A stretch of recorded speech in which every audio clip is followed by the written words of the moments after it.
आज की कहानी का नाम है बहू को भी बराबर सम्मान चाहिए। नमस्कार मित्रों, आपका हमारे चैनल कहानियों के मंजर में स्वागत है। कहानी सुनने से पहले हमारे चैनल को लाइक और सब्सक्राइब करना ना भूलें। तो आइए सुनते हैं कहानी। रीमा बहू, अब तो चाय बना के पिला दो। शाम के 5 बज गए और अभी तक चाय का कोई नामो निशान नहीं है। अभी ला रही हूँ मम्मी जी। थोड़ी देर बाद रीमा चाय लेकर अपनी सास के कमरे में आ गई। उसके आते ही सासू माँ बोल पड़ी, बहू के क्या बात है? आजकल मैं देख रही हूँ कि तेरा काम में जी नहीं लगता, बहुत ढीली हो गई। कोई बात है तो बता दे। मने नहीं मम्मी जी, ऐसी कोई बात नहीं, मैं तो सारे काम समय पर ही कर देती हूँ ना बहू। मैं देख रही हूँ तड़के भी तूने नाश्ता बनाने में कितनी देर कर दी। तब तक मैं नहा धोकर तैयार हुई, तब तक रसोई में कोई हलचल नहीं थी। मैंने तो लगे कि तेरा मन अब काम में जीना लगे। तेरे मायके में सब ठीक तो है? मैंने देखा है जब तेरे मायके में कोई परेशानी हो तो तू भी बदल जावे, फिर तेरे रंग ढंग ससुराल के नहीं होते। ये आप क्या कह रही हो मम्मी जी? मेरे घर में तो सब ठीक है, लेकिन आप अपनी आदतों को कब बदलोगे? क्या मतलब है तेरा?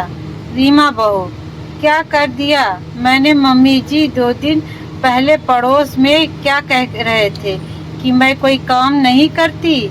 आपको सारे काम करने पड़ते हैं। बच्चों को आपके पास छोड़कर ये तो टेलीविजन में कसौटी नाटक देखती रहती है। नहीं तो मैंने तो किसी को कुछ ना कहा। ये सब रुको, मैं अभी आई, कहकर रीमा पड़ोस के घर में गई और बूढ़ी दादी को बुलाकर लाई। और आते ही दादी बोल पड़ी, क्यों रीमा की सास, तू मेरी बहू से अपनी बहू की बुराई करना तो लग रही सी। मैं वही बैठी तो बैठी थी, तुमने सोचा ये बूढ़ी दादी हमारी बात ना सुन रही तो बोले जाओ। लेकिन एक बात सुन, तुम जैसी औरतें जो दूसरे के घर जाकर अपनी बहुओं की बुराई करो हो, तो जब तुम्हारी बहू को पता चल जाए कि हमारी सास हमारी बुराई कर रही तो बड़ी इज्जत क्यों करेगी? माना कि बहू दूसरे घर से आई है, वो तो सदा से ही पराई है, लेकिन बहू को भी सम्मान चाहिए।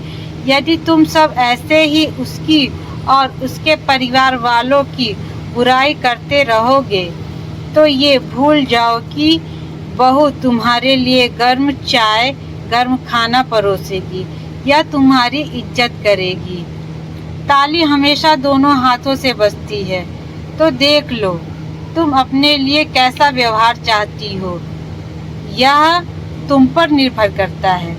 बूढ़ी दादी बोली जा रही थी तो रीमा की सास गर्दन झुकाकर सुन रही थी। उन्हें भी अपनी गलती का एहसास हो गया था। दोस्तों, आपको हर घर में होने वाली ये छोटी सी बात कैसी लगी? यही छोटी छोटी बातें आगे चलकर एक बड़ा पहाड़ बन जाती हैं। मेरे प्यारे मित्रों, आज की कहानी यहीं पे समाप्त होती है। मेरी कहानी आप लोगों को कैसी लगी कमेंट करके ज़रूर बताइएगा। धन्यवाद।